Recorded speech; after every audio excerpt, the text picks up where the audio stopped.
अर्थविशेष.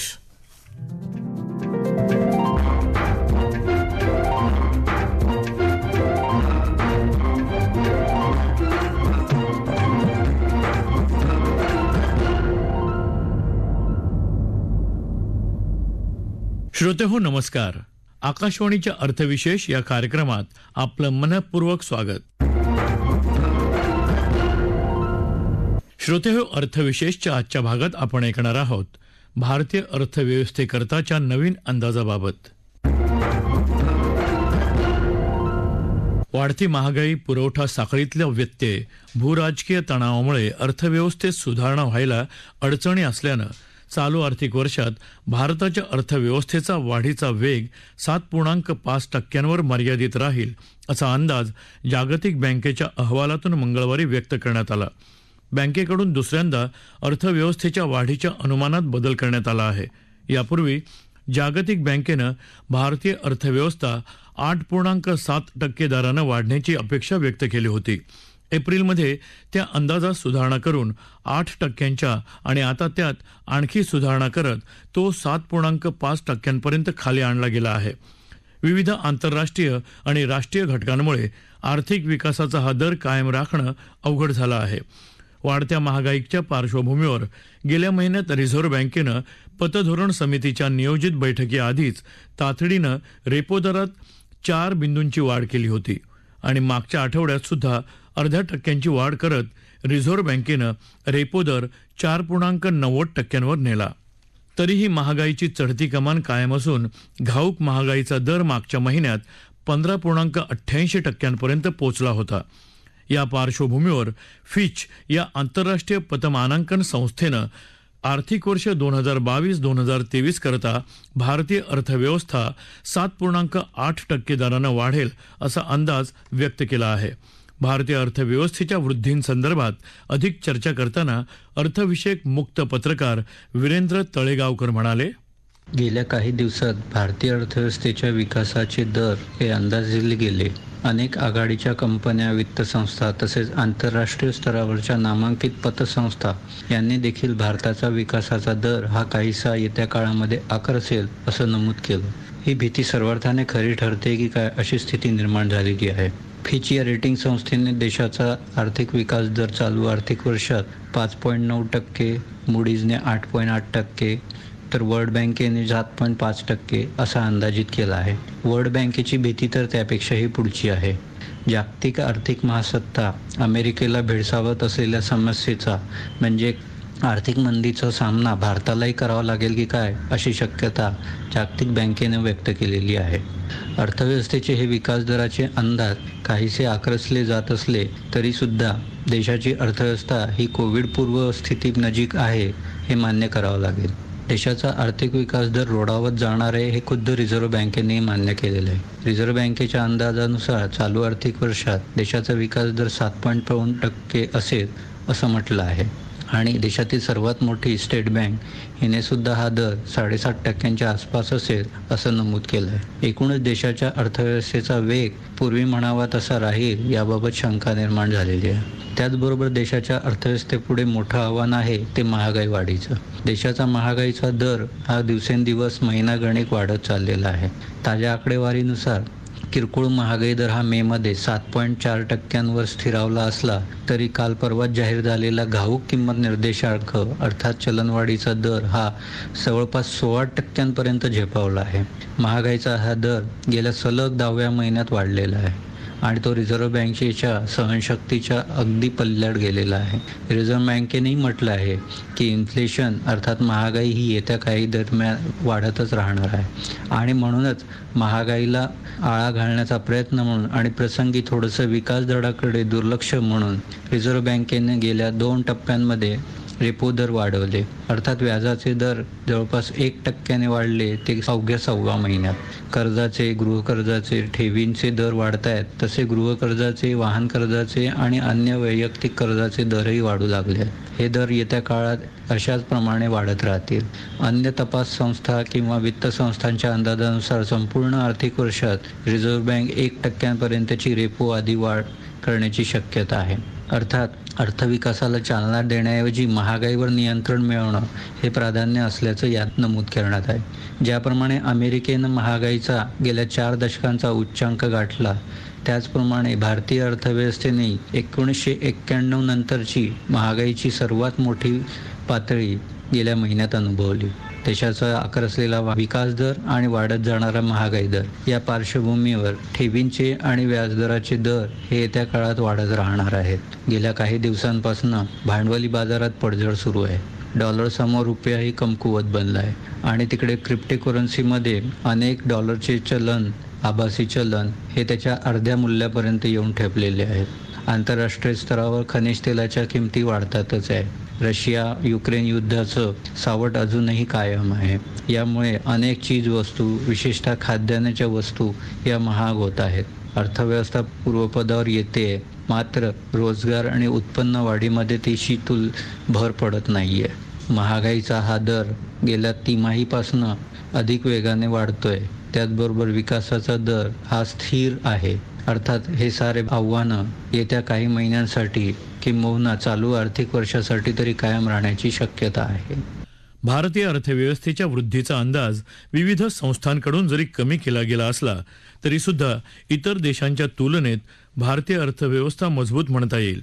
Covid काळानंतर अनेक देशांना विविध तीव्रतेच्या आर्थिक संकटांना तोंड द्यावं लागत आहे.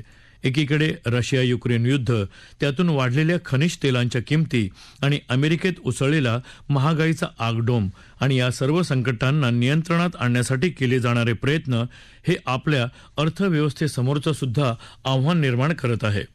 गेल्या 3 दशकांपासून जग आर्थिकदृष्ट्या एवढं जवळ आलंय की एका देशात उसळलेल्या प्रश्नांचा प्रभाव उर्वरित जगावरही पडतोय. मागच्या दशकात ग्रीससारख्या देशामध्ये निर्माण झालेल्या आर्थिक प्रश्नामुळे संपूर्ण युरोप खेचला गेला आणि युरोझोन अर्थव्यवस्था कोसळली, तर त्याचा प्रभाव पूर्ण जगावर पडेल म्हणून इतर देशांना सुद्धा या प्रश्नांची उकल होईल यासाठी प्रयत्न करावे लागले. भारतीय अर्थव्यवस्थेवर सुद्धा उर्वरित जगात घडणाऱ्या घटनांचा प्रभाव पडतो. यातल्या प्रमुख घटकांचे विश्लेषण करताना अर्थविषयक ब्लॉग लेखक आशुतोष टिळक यांनी मांडलेली मतं त्यांच्या शब्दात. जशी आपली भारताची आरबीआय आहे तशी अमेरिकेची फेडरल रिझर्व्ह आहे. जशी आपल्या आरबीआयची दर ठरवण्याची मीटिंग होते तशीच फेडरल ओपन मार्केट ऑपरेशन्सची त्यांची मीटिंग दर महिन्याच्या एका ठराविक दिवसांना होत असते. आणि आता आज संध्याकाळी वाईल रेकॉर्डिंग हे आज संध्याकाळी होत आहे. अमेरिकेच्या नुसार येणाऱ्या पुढच्या काही तासांमध्ये ते ठरवतील. आणि त्यांच्याकडची आता महागाईचा दर हा जवळपास 9% टेकलेला आहे. पुढच्या काही आठवड्यांमध्ये तो 9% जाईल. आणि आतापर्यंत अमेरिकेच्या फेडरल रिझर्व्हनी या सगळ्याकडे जे काय दुर्लक्ष केलं होतं की महागाई ही ट्रान्झिटरी आहे, ती येईल आणि जाईल असं म्हणून त्याच्याकडे जे काय दुर्लक्ष करणं चालवलं होतं ते आता त्यांना अंगावर येतं आहे. त्यांना आता ते कठीण होतं आहे कारण त्यांच्याकडे आता जवळपास सगळ्याच गोष्टींचे भाव वाढत चालले आहेत. आणि जी माणसं एकेकाळी $20,000 पर महिना किंवा $25,000 पर महिना कमवत होती ती माणसं आता पेचेक टू पेचेक होत आहेत की त्यांना घरात सॅलरी, त्यांचा पगार आल्यानंतर गोष्टी पे करता येत आहेत. बाय नाऊ पे लेटर सारखे अनेक सारे ऑप्शन्स तिथे येऊन पडलेले आहेत. आणि याचा परिणाम भारतावर अशा रीतीने होतो आहे की ज्या सेंट्रल बँकेकडे, अशा कुठल्याही आर्थिक संस्थेकडे ज्यांच्याकडे $9 ट्रिलियन आसपासचं गुंतवणूक असते की जे सरकारचे कर्ज रोखे, खाजगी कर्ज रोखे किंवा ज्यांना तुम्ही असं म्हणू शकता की मॉर्गेज बॅक सिक्युरिटीज, कर्ज दिलेल्या सिक्युरिटीज ज्या माहिती आहे की इन फ्युचर हे आपल्याला परत मिळणार आहेत, ते जेव्हा खरेदी करायला फेड सुरुवात करते तो एका अर्थाने मार्केटमध्ये पाठवलेला फ्री मनी असतो. आणि हे फ्री मनी, हे फ्री डॉलर कुठेतरी अर्थव्यवस्थेवर परिणाम टाकतात. आणि एका अर्थाने जेव्हा व्याजाचे दर अमेरिकेमध्ये 2020-2021 मध्ये 0च्या आसपास आणून ठेवले होते ते सगळे रुपये कुठेतरी अधिक थोडं चलन, कुठेतरी अधिक थोडं नफा मिळवा म्हणून भारतासारख्या काही देशांच्या अर्थव्यवस्थांमध्ये आले होते. त्याने भारताचा आणि अमेरिकेचाही बाजार वाढत होता. आंतरराष्ट्रीय गुंतवणूक स्थिती जी काय आहे भारतामध्ये, त्याच्यामध्ये भारताचं स्थान हे बऱ्यापैकी आत्ता अस्थिर किंवा काही प्रमाणात मॅनेज्ड असं म्हणावं लागेल. कारण भारताच्या बाबतीमध्ये व्याजाचे दर आणि महागाई यांचा जो एक फरक येतो किंवा ज्याला एक रिअल रिटर्न म्हणावं ते बऱ्यापैकी कमी आहे. युरोपमध्ये अर्थव्यवस्थेमध्ये हे काही देशांमध्ये आजही निगेटिव्ह रिटर्न आहे, व्याजाचे दर हे नकारात्मक आहेत, पण ते का आहे ते त्यांना स्वतःलाच माहिती. आणि अशा अनेक साऱ्या बाबतीमध्ये युरोपमध्ये आणि भारतामध्ये असं आहे की युरोपमध्ये चालू असलेलं युद्ध पोलंड सारख्या देशांचा, फ्रान्स सारख्या देशाचा आणि जर्मनी सारख्या देशाचा त्याला होत असलेला त्यांच्या पॉलिसीज किंवा ओलाफ शॉल्स यांनी $2 बिलियन एका झटक्यात खर्च करून, काही करोड रुपये खर्च करून स्वतःचं संरक्षण वाढवण्याची असलेली तयारी. आणि इथून पुढे जर्मनी हा काय दुसऱ्या महायुद्धानंतर फारसा युद्धखोर नव्हता, पण त्यांनी अचानकपणे स्वतःच्या संरक्षण विषयक सिद्धता वाढवत नेणं, फ्रान्स आणि इतर आसपासच्या देशांना त्यांचं अर्थकारण, त्यांना जे काय लागतंय कोळसा आणि ज्या काही इतर गोष्टी आहेत, गॅस, याची टंचाई साठवणं आणि रशियाने पोलंडचा असलेला गॅस पुरवठा बंद करणं, याचा या देशांच्या अर्थकारणावर खूप मोठा परिणाम झालेला आहे. युरोप आणि अमेरिका हे बऱ्यापैकी कन्झम्पशन रिलेटेड आहे. त्यांना आज ना उद्या भारतावर अवलंबून राहायचं आहे, कारण भारतावर त्यांच्या अनेक साऱ्या सर्व्हिसेस अवलंबून राहतात. कारचे अनेक सारे पार्ट्स हे युक्रेनमध्ये बनतात. तुम्हाला जर कमॉडिटीशी रिलेटेड, धातूशी रिलेटेड काही बोलायचं असेल तर तुम्हाला रशियाकडे बघावंच लागतं. आणि या सर्व गोष्टीमुळे आत्ताच्या बाबतीमध्ये भारतीय अर्थव्यवस्थेवर बाह्य प्रभाव खूप मोठ्या प्रमाणावर करत आहेत.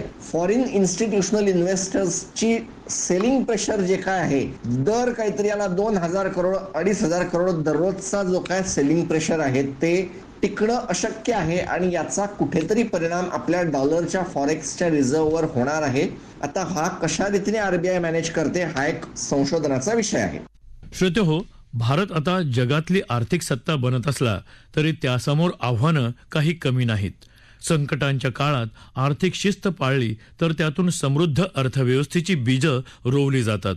आंतरराष्ट्रीय पातळीवरची आव्हानं आणि घटना या अर्थातच आपल्या हातात नाहीत, परंतु आलेल्या आव्हानांचं रूपांतर संधीत करण्याचं आणि संकटाचा प्रभाव कमी करण्यासाठी प्रयत्न करणं आपल्या हातात आहे. रिझर्व्ह बँकेनं व्याजदर वाढवून त्याचे संकेत दिलेच आहेत, परंतु अर्थव्यवस्थेला चालना देऊन गती निर्माण करण्याची आणि त्याच वेळेला महागाई रोखण्याची तारेवरची कसरत रिझर्व्ह बँक आणि सरकारला करावी लागेल. अर्थव्यवस्थेत गती निर्माण करायची तर मागणीला चालना द्यावीच लागेल आणि मागणी वाढवावी तर महागाई सुद्धा वाढेल असा हा पेच आहे.